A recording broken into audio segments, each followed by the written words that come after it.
재직의 자세에 관한 말씀을 함께 나누도록 하겠습니다. 우리가 살아갈 때 이 자세가 참 중요하다는 것을 아마 여러분 절실히 느낄 것입니다. 우리가 길을 갈 때도 바른 자세로 걸어가는 게 중요합니다. 여러분, 길을 걸어갈 때에 팔자걸음으로 걸어가게 되면 어떨까요? 그러면 몸이 정상적이지를 못하죠.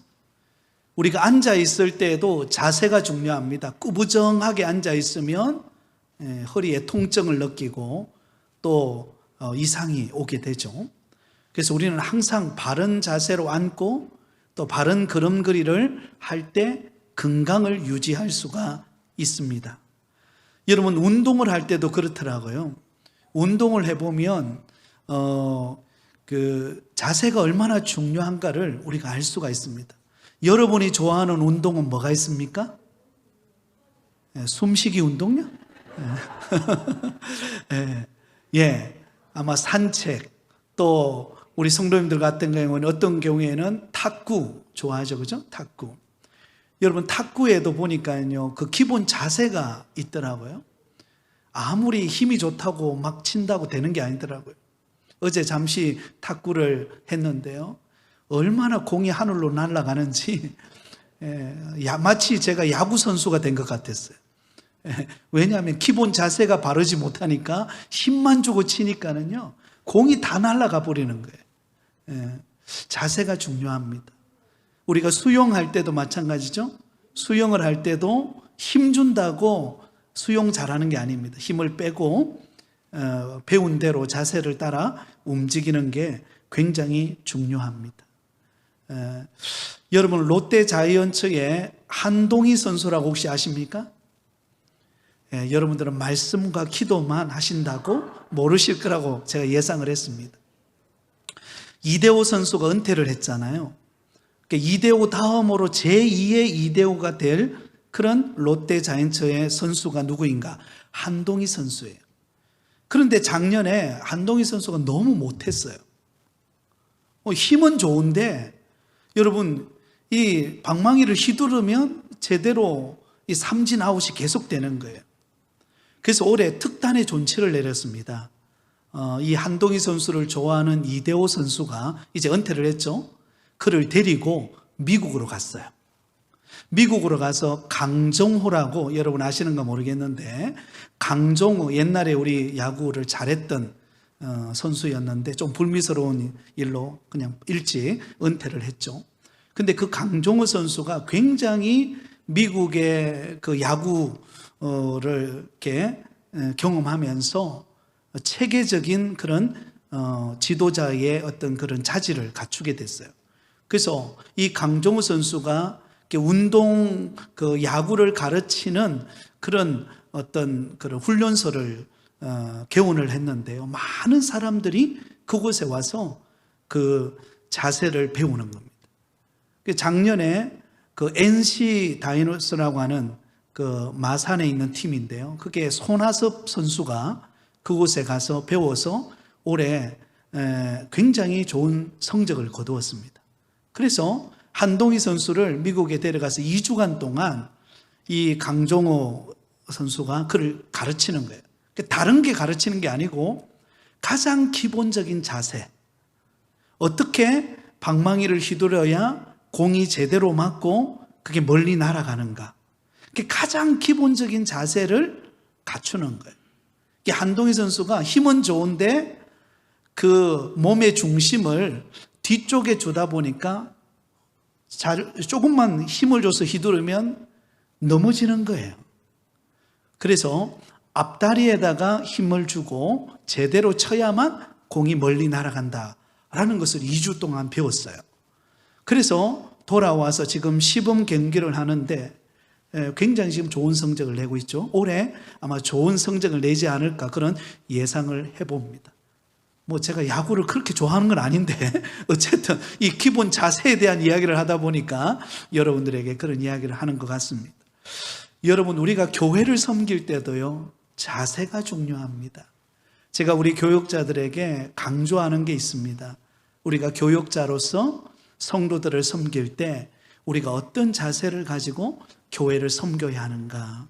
왜냐하면요, 그 기본적인 자세가 어떻게 준비되고 어떻게 자세를 취하느냐에 따라서 여러분 모든 상황의 결과가 달라지기 때문에 그렇습니다. 그래서 오늘 이 시간에는 재직의 자세, 우리가 재직으로서 하나님의 몸된 교회인 우리 부곡교회를 섬길 때 우리가 어떤 자세를 가지고 섬겨야 할 것인가. 어떤 면으로 보면 가장 기본적인 거예요. 우리가 다 알고 있는 내용입니다. 그럼에도 불구하고 우리가 이 기본적인 자세를 우리가 갖추고 또 기본적인 그런 우리가 배움을 익힐 때 우리가 하나님이 기뻐하시는 그런 재직으로 귀하게 쓰임 받을 줄 믿습니다.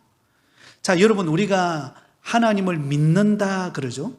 근데 믿음도 중요하지만 바르게 믿는 게 중요해요. 여러분, 저 기장에 가면은 뭐가 있죠? 기장에 가면 그 박태선 씨가 만든 뭐가 있죠? 네, 신앙촌이 있죠. 여러분, 신앙촌 사람들은요, 자기 모든 재산을 다 투자해가지고 그곳에 들어와서 생활합니다. 그들 나름대로의 믿음이 있어요. 그들 나름대로 공동체 생활을 하면서 나름대로 그들만의 신앙이 있어요. 그런데 우리가 볼 때는 어때요? 바른 신앙입니까? 잘못된 신앙입니까? 잘못된 신앙이에요. 성경에서 벗어난 이단에 속한 잘못된 신앙을 가진 사람들이죠. 그러므로 우리가 믿어도 바르게 믿어야 하는 것입니다. 마찬가지로 우리가 재직이 되는 것 얼마나 영광스러운 일입니까? 우리가 몸된 교회를 섬겨서 재직이 되고 직분을 맡고 몸된 교회를 섬긴다는 것은 여러분, 다른 세상의 그 무엇과 비교할 수 없는 그럼 영광스러운 직분을 우리가 받은 것입니다. 그러나 더 중요한 것은 내가 재직이 되었다는 것보다 더 중요한 것은 어떤 재직으로 내가 봉사할 것인가, 어떤 재직의 자세를 가지고 하나님의 몸된 교회를 섬길 것인가, 이것이 훨씬 더 중요하다라는 것을 우리는 인식해야 합니다. 자, 그렇다면 우리 재직이 지켜야 하는 바른 자세는 무엇일까요? 앞으로 우리가 4가지 자세를 배우게 될 터인데요, 오늘은 그 첫 번째를 다루도록 하겠습니다. 재직의 신앙적 자세. 우리가 하나님을 섬기고 몸된 교회를 섬길 때 우리가 재직의 신앙적인 자세가 어떠해야 될 것인가, 그 내용을 오늘 살펴보도록 하겠습니다. 자, 1번입니다. 재직의 신앙적 자세. 그 첫 번째는요, 줄을 끄세요. 주의 날을 존중히 여기는 자세를 가져야 합니다. 여기서 주의 날은 어떤 날을 말할까요? 주일을 말합니다. 그러므로 재직의 가장 바른 자세의 첫 번째 신앙적 자세는 주일을 소중히 여기고 존중히 여길 줄 알아야 한다라는 것입니다. 자, 그 밑에 보면 이사야서 58장 13절 14절 말씀이 기록되어 있습니다. 우리 함께 같이 읽겠습니다. 시작. 만일 안식의 일에 내 발을 금하여 내 성일에 오락을 행하지 아니하고 안식일을 일컬어 즐거운 날이라 여호와의 성일을 존귀한 날이라 하여 이를 존귀하게 여기고 내 길로 행하지 아니하며 내 오락을 구하지 아니하며 사사로운 말을 하지 아니하면 내가 여호와 안에서 즐거움을 얻을 것이라. 내가 너를 땅의 높은 곳에 올리고 내 조상 야곱의 기업으로 기르리라. 여호와의 입의 말씀이니라. 아멘. 여러분, 주일, 이전에는 구약시대는 안식일이었고 신약시대에 와서는 예수님이 부활한 날을 기념하여서 주일, 안식 후 첫날인 주일로 바뀌게 되었습니다. 이 주일을 하나님 앞에서 소중하게 여기고 지키는 것이 우리 재직의 신앙의 가장 기본 자세라고 말할 수 있습니다. 제가 고등학교 1학년 때 예수님을 만나게 되었습니다. 그런데 그 전까지만 해도 교회 나가는 일은 크리스마스 때 아니면 또 교회에서 어떤 추수감사절 때, 교회에서 선물 줄 때, 그때 나가서 선물 받고 했던 기억이 납니다. 그런데 예수님을 믿고 난 다음에 교회 다니면서 고등학교 1학년 때 예수님을 믿었는데요. 그때 교회 나가면서 하나님이 제게 주신 은혜 중에 하나가 이 주일이 얼마나 정말 귀하고 소중한 날인가를 깨닫게 해주셨어요. 왜냐하면 그 당시만 해도 저희 집이 믿는 사람이 아무도 없었거든요. 부모님도 믿지 않았고 우리 형님들 또 누님 다 믿지 않았습니다. 처음 예수님을 믿었기 때문에 주일날 교회 가는 게 쉽지가 않았어요. 여러분 시골은 늘 일이 많았어요. 그래서 부모님은 자식들 학교 가고 난 다음에 항상 기다리는 날은 어떤 날입니까? 그게 주일이거든요. 일요일 날 쉬는 날. 왜 기다릴까요? 일 시키려고. 딱 기다리고 있어요. 문 앞에 기다리고 있어요. 그래서 토요일만 되면 말합니다. 내일은 쉬니까 밭에 나가자. 논에 나간다. 미리 딱 예고를 합니다. 그러면요, 안 믿을 때는 별로 그게 신경이 안 쓰였어요. 그냥 그때는 일하기 싫은 정도였지 교회 간다 이런 생각이 없었는데, 예수님을 믿고 믿음 생활을 하려고 딱 하는데 이게 제일 먼저 걸리는 거예요. 제일 먼저 걸리는 거예요. 그리고 여러분 요즘에야 이항기가 다 모내기를 하잖아요. 근데 예전에는 다 손수 모내기를 했단 말이죠. 그러면 어머니가 이게 주일날 쉬는 날에 모내기를 안 하면 좋겠는데 일부러 그날을 정해요. 그래서 정해가지고 주일날 쉬니까 그때 모내기를 하는 거예요. 그래서 주일날 교회는 가야 되는데 모내기는 하죠. 너무 갈등이 되는 거예요. 그래서 아침 일찍 이제 모내기를 하러 나가자 그러니까 안 나갈 수 없잖아요. 모내기 하러 나갔습니다. 모내기로 나가서 일부러 여러 모내기 뭐가 있잖아요, 그죠? 이렇게 묶어 놓으면 그 모내기를 저희 어머니 앉아 그 모내기 하잖아요. 그 뒤에다가 계속 던지는 거예요. 그러면은 그 흙탕물이 계속 튀잖아요, 어머니한테. 그래 왜 이러냐? 자꾸 처음에는 막 그러더라고요. 그래서 저는 속으로 하나님 이 모를 던질 테니까 우리 어머니의 마음을 좀 바꿔달라고. 그래서 모를 계속해서 어머니한테 던지니까요.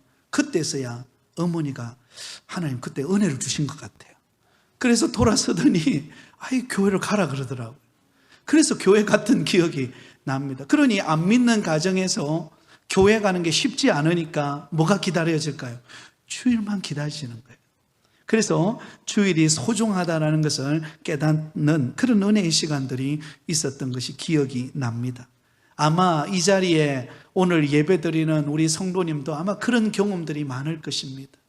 저는 참 감사한 게 우리 성도님들, 주일을 지키는 우리 권사님들, 연세 많으신들, 우리 어르신들이 다른 날은 몰라도 주일을 꿋꿋이 교회에서 그 자리를 지키고 그 자리에 앉아서 예배하는 것을 보면은요, 정말 감사하고 너무너무 아름답습니다.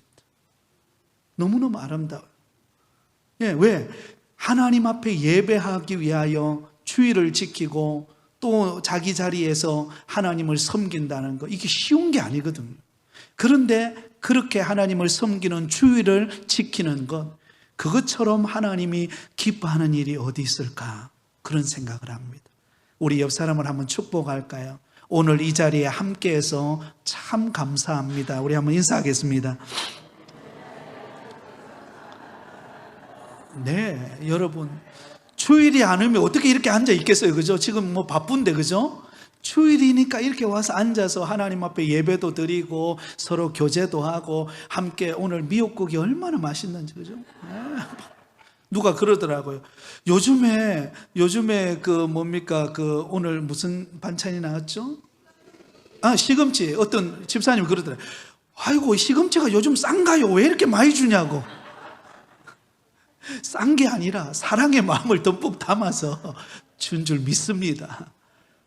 얼마나 맛있게 먹었습니까? 그래서 주일날 이런 기쁨을 누린다는 게 행복입니다. 자, 그러면 이 주의 날, 주일이 어떻게 생기게 되었을까요? 그 기원을 1번에 말하고 있습니다. 주의 날은 어떤 날인가? 하나님이 천지를 창조하시고 몇째 날에 쉬셨죠? 7째 날에 쉬셨습니다. 그러므로 이 주일은, 안식일인 주일은, 그 다음에 줄을 거세요. 주의 날은 창조신앙을 고백하는 날이에요. 하나님께서 6일 동안 천지 만물을 창조하시고 7일째가 되던 안식일에 하나님께서 쉬셨어요. 그러므로 창조 신앙을 고백하게 하신 것입니다. 하나님이 천지 만물을 창조하시고 그리고 7일째 쉬셨다라고 하는 그 놀라운 하나님의 솜씨와 하나님의 그 놀라운 하나님의 섭리와 하나님의 창조하시는 능력, 그것을 고백하고 감사하고 기뻐하는 날이 바로 주일입니다. 또한 그리스도께서 십자가에 달려 죽으셨다가 주일 아침 부활하셨으니 주를 거세요. 주의 날은 부활신앙을 고백하는 날입니다. 자, 여러분, 구약시대는 안식일 제7일째가 안식일이죠. 정확하게 말한다면 금요일 저녁부터 토요일 저녁까지였어요. 그런데 신약시대에 와서 초대 예루살렘 교회가 탄생하고 출발할 때에 안식 후 첫날, 오늘날로 말하면 주일이죠. 이 주일을 부활하신 예수님이 부활하신 날을 기념해서 이때부터 우리가 주일을 지키게 되었습니다. 그러므로 주일을 지킨다는 것은 예수님이 부활하셨음을 고백하는 부활신앙을 고백하는 날이 주일입니다. 죄와 사망의 권세를 이기시고 우리를 살리시기 위하여 부활하신 그 영광스러운 날, 기쁨의 날이 주일입니다. 자, 또한 주의 날은 영원한 안식의 그림자로 주신 날이므로 주를 거세요. 안식 신앙을 고백하는 날입니다. 6일 동안 천지를 창조하시고 7일째 쉬시는 안식의 표로 우리에게 주신 날, 그게 바로 주일입니다. 그럼 주일은 하나님 앞에 예배하고 교제하고 또 우리가 섬기는 봉사를 통하여 우리가 어떤 것을 누려야 합니까? 안식을 누리는 날로 우리에게 주셨다라는 것입니다. 자, 그 밑에 보면 주의 날은 또한 하나님 앞에 많은 날이죠. 예배 드리는 날입니다. 예배의 날에다가 동그라미를 치시기 바랍니다. 주일은 어떤 면으로 주일에 있어서 가장 소중한 시간은 하나님 앞에 예배를 드리는 시간이죠. 예배 드리는 만큼 소중하고 귀한 것이 없습니다. 그래서 예배를 통하여 하나님께 영광을 돌립니다. 그게 셋째 줄에 보면 이런 말이 적혀 있습니다. 주의 날을 존중히 여기지 않거나 예배를 드리지 않는 재직은 뭐라고요? 그리스도의 증인으로서의 자격이 없다. 안식일을 기억하여 거룩하게 지키라는 주의 날은 예배의 날이다. 여러분, 특히 재직, 몸된 교회를 섬기는 일꾼으로 부름받은 재직에게 있어서 주일, 거룩한 주일날 예배하지 않는다? 물론 특별한 어떤 상황이 있을 때 몸이 너무 아파서 아니면 특별하게 가정에 무슨 일이 있거나 그러지 않는 이상은 여러분 주일은 본교회에서 지키시기 바랍니다. 여러분 본교회에서 은혜 받는 게 얼마나 좋은지 몰라요. 그것처럼 행복한 게 없습니다. 여러분 한번 가끔씩 어떤 타교회에서 예배 드려보신 적이 있으시죠? 어떤 일 때문에. 그럼 어떤 느낌이 드세요? 마치 내가 너무 어색하잖아요. 내가 마치 손님처럼 와서 앉아 있는 것 같고 예배를 드리고 찬양하고 말씀도 은혜가 되는데 뭔가 모르게 내가 있어야 할 곳이 아니다라는 느낌을 여러분 받으셨죠? 본교회에서 예배드리고 본교회에서 은혜 받는 것이 얼마나 큰 복인지 모릅니다. 여러분 이 은혜를 우리는 늘 간직하고 하나님을 예배하는 날이 되기를 바랍니다. 두 번째로는 주의 날은 동그라미를 치세요. 선행의 날입니다. 받은 은혜로 하나님 앞에 예배를 드렸다면 그러면 그 받은 은혜로 우리 주변을 돌아보는 거예요. 우리 성도들 가운데 어려움을 당한 성도들은 없을까? 특히 질병으로 고통당하는 성도가 있다면 그 성도를 방문해서 위에 기도해주고 또 위로해주고 손 붙잡아주고 또 상을 당하거나 또 어려움을 겪는 분들, 그런 분들을 살펴보고 또 함께 위로하고 선행을 베푸는 날이 바로 거룩한 주일입니다. 그러므로 우리는 주일을 정말로 알차게 유용하게 우리가 보낼 수가 있어야 합니다. 자, 21페이지입니다. 자, 그러면 주의 날을 어떻게 지킬 것인가 세 가지를 말씀하고 있는데요. 가장 먼저 주의 날을 거룩하게 지켜야 합니다. 거룩에다가 동그라미를 치시기 바랍니다. 이 거룩이라는 단어는 구별된다라는 뜻입니다. 구별되게. 우리가 한 주간 세상에 살잖아요. 그죠? 세상에서 열심히 땀 흘리고 수고하고 일터에서 가정에서 나름대로 열심을 다해서 우리가 한 주간 살아갑니다. 그러나 주일은 특별한 날입니다. 특별한 날로 정하여서, 구별된 날로 정하여서 하나님께 집중하고 하나님의 전에 나와서 함께 성도들과 함께 하나님의 앞에 영광 돌리는 날이 거룩한 날입니다. 거룩한 날입니다. 그러므로 구별된 날로 하나님 앞에 예배를 드릴 수 있어야 합니다. 자, 두 번째는요, 주의 날을 귀중한 날로 지켜야 합니다. 귀중한 날에다가 동그라미를 치시기 바랍니다.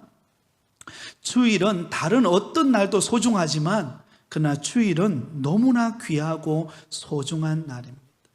여러분, 주일이 기다려지시죠? 네, 여러분 일주일 중에서 주일이 기다려진다는 게 은혜입니다. 그래서 우리 성도들에게 있어서 주일만큼 행복한 날이 없어요.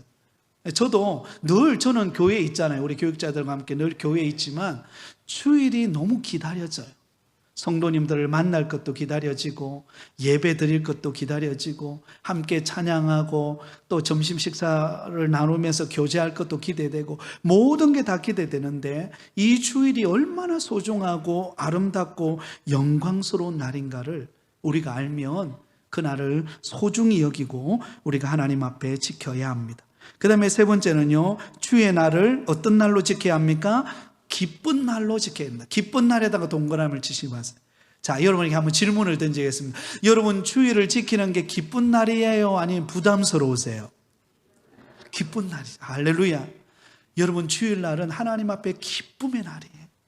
찬양대에서 찬양하는 거 얼마나 기쁜지 모릅니다. 제가 여기서 보잖아요. 이렇게 딱 앞에 서서 찬양하시는 분은 제가 잘 안 보이지만 저는 다 보이거든요. 그래서 여러분의 얼굴, 모습, 표정 하나 다 보입니다. 여러분이 앉아있는 이 자리에 앉아서 예배 드리잖아요. 이 자리에 우리 교회가 참 좋은 게 기둥이 없다는 게 좋아요. 그래서 외부에서 오면 우리 교회 보면은요, 감탄을 해요. 예, 저랑 굉장히 친한 목사님이 부천에서 목회를 하고 있는데 우리 교회 한번 와 보더니, 이야, 이렇게 아름답게 이렇게 만들어져 있구나. 기둥이 없죠. 넓죠. 그리고 또 분위기도 화사하죠. 그죠? 너무 좋다는 거예요. 너무 좋다. 자기 교회가 바꾸고 싶대요. 그래서 난 그건 안 된다 그랬어요. 옮길 수가 없잖아요. 너무 좋은 환경에서 우리가 예배를 드립니다. 제가 여기 자리에 딱 서면은요, 저 끝에서 이 끝자까지 다 보입니다. 한눈에 싹 들어와요. 이런 교회 드뭅니다. 웬만 드물어요. 여러분, 좋은 교회에서 예배 드리고 있음에 기뻐하시기를 바랍니다. 하나님 앞에 영광 돌리는 날 얼마나 기쁩니까? 주차위원, 안내위원, 주방에서 또 헌금위원으로 또 우리 새로 오시는 분들을 위해서 우리 또 새가족부에서 섬기는 것, 여러분, 우리가 섬길 수 있다는 게 행복입니다. 우리가 몸 아프면 못 섬기잖아요. 섬기고 싶어도 못 섬겨요. 저희 장모님이 본 교회가 용호동의 참사랑교회입니다. 그 교회에서 평생 동안 이렇게 헌신하고 교회를 잘 섬기셨어요. 근데 몸이 아프니까 이제는 교회도 못 가고, 그러니까 집에서 우리 교회 예배를 유튜브 이렇게 화면을 보고 예배를 드리거든요. 그러면서 그 마음에 교회 가서 예배 드리고 싶은 그 마음이 너무 간절한 거예요. 그러지 못하는 게 늘 아쉽다라고 그렇게 말을 하더라고요. 여러분, 우리가 이 자리에 와서 예배 드리고 하루 종일 교회에 있다가 여러분 집으로 돌아간다는 것, 이 행복한 것입니다. 한번 따라하겠습니다. 나는 행복한 사람입니다. 우리 옆 사람에게 축복해 주세요. 성도님은 행복한 사람입니다. 네, 행복한 사람이에요. 여러분, 이렇게 예배 드릴 수 있도록 이 자리에 나와서 예배 드리는 거 얼마나 기쁩니까? 감사입니까? 부족한 저를 통하여 말씀 전하게 하신 것도 감사하고, 여러분들의 앞에서 찬양하고 예배하고 기뻐하는 것도 감사하고, 그래서 주일은 부담스러운 날이 아니라 기쁜 날이요, 행복한 날이요, 하나님을 만나는 날이요, 그리스도의 사랑으로 하나 되는 날이요. 그러면 여러분, 주일을 소중히 여기고 하나님 앞에 예배드리는 우리 모든 재직들이 되시기를 예수님의 이름으로 축원드립니다. 자, 두 번째 우리가 소중히 여겨야 될 것은 예배를 존중히 여겨야 합니다. 예배. 요한복음 4장 24절에 보면 하나님은 영이시니 예배하는 자가 영과 진리로 예배할지니라. 여러분, 예배는 우리의 생명과도 같은 것입니다. 특히 재직에게 있어서 예배는 우리의 어떤 면으로 모든 것 중에 가장 우선되어져야 될 것, 그것은 예배입니다. 그러면 예배가 살아있으면 내 영혼이 삽니다. 그러나 예배가 죽으면 내 영혼이 죽는 거예요. 그러므로 우리는 예배를 존중히 여기고 예배를 소중히 여기고 예배를 기뻐하는 성도가 되기를 바랍니다. 자, 그러면 예배의 대상은 누구일까요? 하나님이십니다. 줄을 끊으세요. 예배의 대상은요, 하나님이에요. 그래서 우리가 예배 드릴 때 우리가 초점을 맞추고 또 가장 신경 써야 될 게 무엇인가? 물론 우리가 성도들에게 어떻게 잘 예배를 잘 도울까? 이게 우리 교육자들이 고민해야 될 거죠. 그러나 그것보다도 더 우선되는 게 있습니다. 이 예배를 통하여 누가 영광을 받으실 것인가? 하나님이 영광을 받으셔야 됩니다. 그래서 기도하는 사람도, 찬양하는 사람도, 말씀을 전하는 사람도, 또 각장 맡은 그 역할을 감당하는 사람도 모든 초점은 하나님을 향해야 합니다. 하나님이 기뻐하시고 하나님이 영광을 받으시는 예배가 될 수 있도록, 예배의 중심은 하나님이에요. 하나님이 예배의 중심이 되신다라는 것을 우리는 잊지 않기를 바랍니다. 그래서 예배의 목적은, 뒤로 넘어갑니다. 예배의 목적은 하나님께 영광을 돌리기 위함입니다. 하나님께 영광을 돌리기 위함이에요. 자, 이를 위해서 세 번째, 예배를 준비를 해야 되는데요, 예배는 하나님께 드리는 것이므로 마음과 육체의 준비가 같이 가야 합니다. 마음과 육체가 같이 준비되어야 합니다. 거룩하신 하나님께 예배 드리는 자는 줄을 꺼세요. 몸으로 산 제사를 드리기 위해 몸을 깨끗한 옷을 입고 단정한 모습을 가져야 합니다. 자, 여러분, 우리가 하나님 앞에 예배를 드리러 나옵니다. 그러면 우리 마음도 하나님 앞에 드리는 예배지만 실제로 우리 몸도 하나님 앞에 드려지는 예배예요. 그렇기 때문에 우리 몸을 뭐 값비싼 옷을 치장하라 그러는 말이 아니라 단정한 몸으로 하나님 앞에 예배하고 영광 돌리기 위한 단정한 모습으로 하나님 앞에 예배를 드려야 합니다. 집에서 신던 슬리퍼 그대로 신고 오면 편하죠, 그죠? 그러나 하나님 앞에 나올 때는 우리가 내 가정에서 그래도 하나님 앞에 가장 존중히 여기는 마음으로 우리 옷가짐을 다듬고 또 마음가짐을 다듬어서 그렇게 하나님 앞에 예배드려야 합니다. 두 번째는요, 예배자는 적어도 예배 시간 몇 분 전에요? 10분 전에 교회에 나와 예배를 준비하고 하나님의 예배의 초대를 기다려야 합니다. 네, 여러분, 우리가 주일 예배가 11시 반이지만 찬양은 보통 11시 15분부터 시작이 되죠. 실제로는 그때 찬양부터 예배라고 생각하시면 돼요. 찬양 자체가 하나님 앞에 드려지는 예배 아닙니까? 그래서 여러분들이 가능하다면 적어도 한 15분부터 찬양이 되니까 그 10분 전이면 한 11시 5분 그리고 10분 그 사이에 오셔서 우리 마음가짐을 준비하고 오늘 주실 말씀 주보를 보면서 오늘 내게 주신 말씀이 어떤 말씀일까? 그 말씀을 미리 한번 읽어보고, 그리고는 여러분 좋은 게 성경책에 보면 중간에 보면 이게 줄이 하나 연결되어 있잖아요. 그 본문에다가 딱 넣어가지고 두면, 또 찬송가에도 그걸 딱 이렇게 표시를 해놓으면 예배 드릴 때에 쉽게 펼 수가 있어요. 어떤 때는 에스겔서 몇 장 하면 에스겔서가 이게 신약에 있는지 구약에 있는지 한참 찾다 보면 시간 다 지나가요, 그죠? 그러니까 미리 준비를 하는 거죠. 미리 성경을 읽고 미리 찬송가를 준비해두고 마음가짐을 준비하는 것입니다. 헌금도 마찬가지입니다. 미리 마음을 준비해서 들어올 때 하나님 앞에 헌금을 하는 자세가 있어야 합니다. 자, 그 다음에 예배는 죄인이 자기 죄를 깨닫고 엎드려 자복하는 마음과 복종하는 진실한 행동이 따라야 합니다. 그 줄을 끊으세요. 여러분, 예배는 예배 드릴 때 어떤 마음의 자세를 가져야 되는가? 내 교만한 마음이 아니라 정말로 하나님 앞에 부끄러운 나를 하나님이 불러서 하나님 앞에 예배하게 하신 그 은혜에 감사하는 그런 자복함과 또 복종하는 마음의 자세를 가지고 하나님 앞에 예배 자리로 나와야 합니다. 그래서 기도가 중요한 것입니다. 예배 드리기 전에 적어도 한 10분 전에 5분 전에 하나님 앞에 오늘 예배를 통하여 하나님을 만나게 하시고 나의 죄와 허물이 씻음받고 회복되는 날이 되게 하시고 하나님께 영광이 되는 거룩한 예배가 되게 해달라고 기도로 준비하는 시간을 꼭 가지실 수 있기를 바랍니다. 자, 그 다음에 예배의 좌석은 어디로부터요? 앞자리로부터 차례로 앉으면 좋습니다. 안내를 맡으면 예배 30분 전에 나와서 미리 예배를 준비하고 들어오시는 성도님들을 맞이하고 그렇게 예배를 드려야 한다라는 이야기가 기록되어 있습니다. 자, 이제 마지막 세 번째입니다. 그 다음에요. 말씀을 존중히 여기는 자세를 가져야 합니다. 말씀을 존중히 여기는. 여러분, 예배의 핵심은 무엇입니까? 말씀이죠. 네. 말씀의 소중함을 우리가 놓치지 말아야 합니다. 요한계시록 22장 18절 19절 같이 읽습니다. 시작.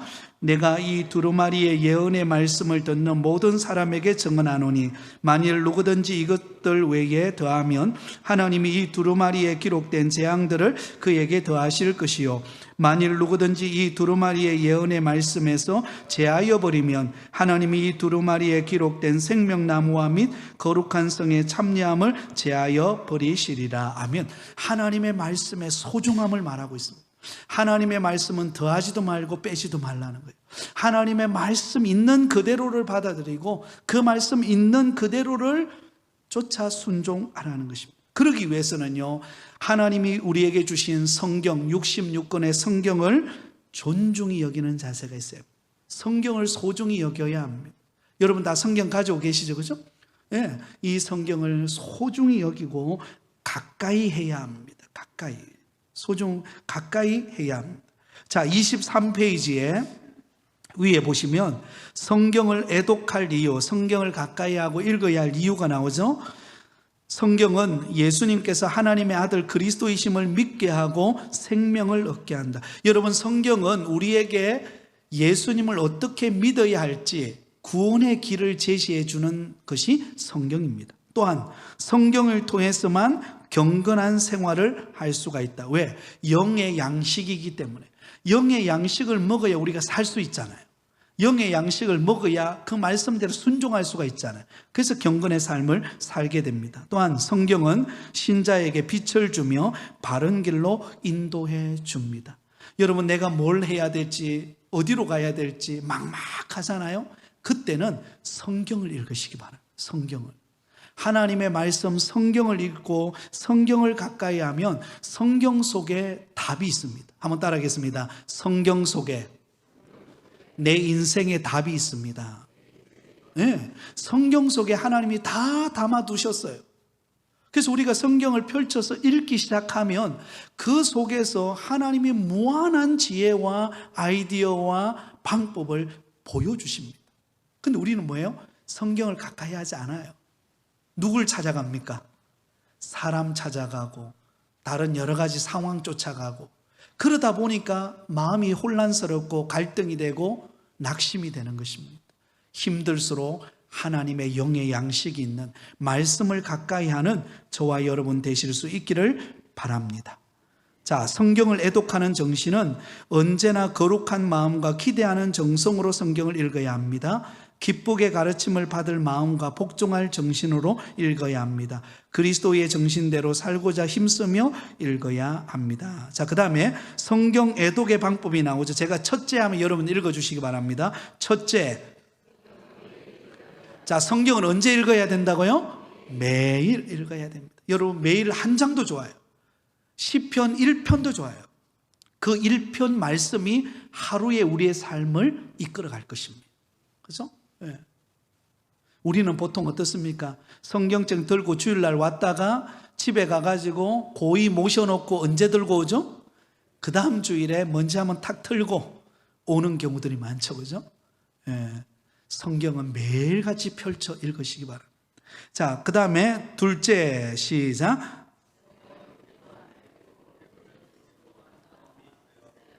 네, 성경은요, 기도하는 가운데 읽으면서 또한 기도하는 마음을 가질 때 그 속에서 그 말씀이 깨달아지는 은혜가 있다라는 것입니다. 자, 세 번째, 시작.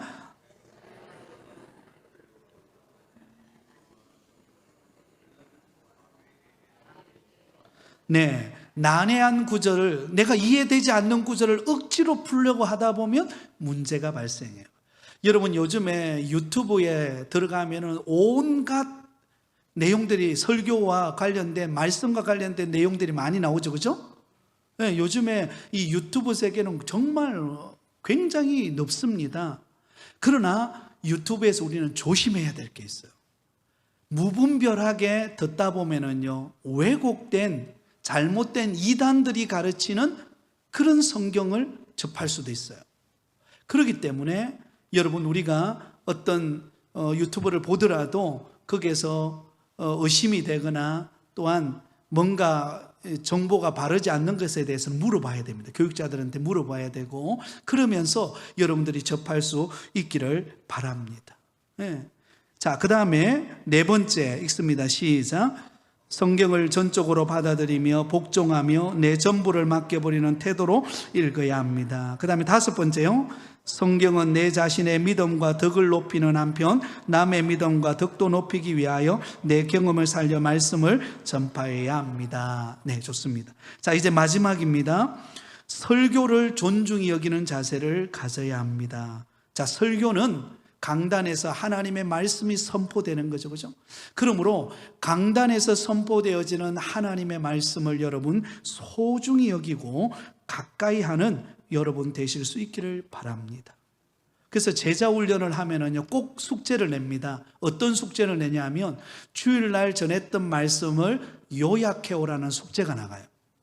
그러면 요약을 하다 보면 어떤 은혜가 임하느냐면, 주일날 말씀을 듣다 보면 때로는 말씀이 은혜될 때도 있지만 어떤 때는 막 복잡한 생각이나 상황 때문에 내게 확 다가오지 않을 때도 있어요.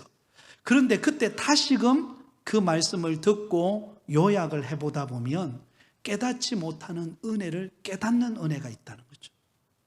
설교는 그런 은혜가 있습니다. 그러므로 여러분들이 가끔씩 설교를 듣다가 이해되지 않고 어떤 때 은혜가 안 될 때도 있어요. 그럴 때는요, 한번 우리 홈페이지를 들어간다든지 아니면 유튜브를 통해서 부산 부곡교에 딱 치면 우리 교회에 설교가 나옵니다. 그러면 그 설교를 다시 한번 더 들어보세요. 그러면 그 속에서 하나님이 내게 말씀하시는 은혜가 있다라는 것입니다. 그럴 때 우리가 말씀을 소중히 여기고 그 말씀이 나를 붙들 때 우리는 흔들리지 않는 은혜의 역사가 임하는 줄 믿습니다. 24페이지로 넘어갑니다. 자, 설교를 듣는 정신이 세 가지가 나오죠. 내 자신이 복음의 말씀 앞에 죄인임을 인정해야 한다는 거죠. 그 다음에 상한 내 심령을 고치려는 겸허하고 간절한 심령이 있어야 합니다. 새로운 사명과 과제를 얻으려는 마음으로 들어야 합니다. 자, 그 다음에 설교를 듣는 태도. 제가 첫째 하면 여러분 읽어주세요. 첫째, 성경 본문을 찾아 살피면서 들어야 한다. 둘째, 설교자를 바라보면서 다른 곳을 보지 않아야 한다. 셋째, 설교의 중심적 자기 생활에 반영시켜 자기의 것으로 받는 태도가 있어야 한다.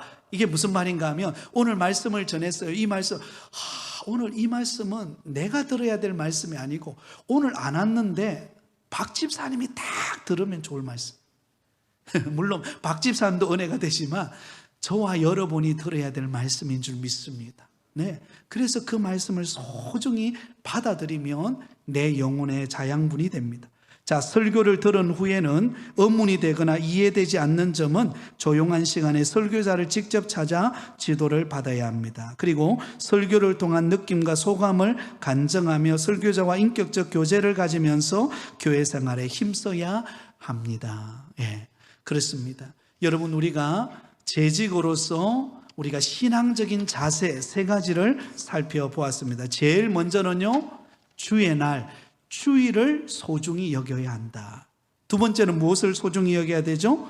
예배를 존중히 여기고 소중히 여겨야 된다. 세 번째는요, 설교를 소중히 여기고 가까이 하고 말씀 듣기를 사모할 때 하나님이 내게 주시는 신앙적 자세가 든든히 세워지는 은혜가 있을 줄 믿습니다.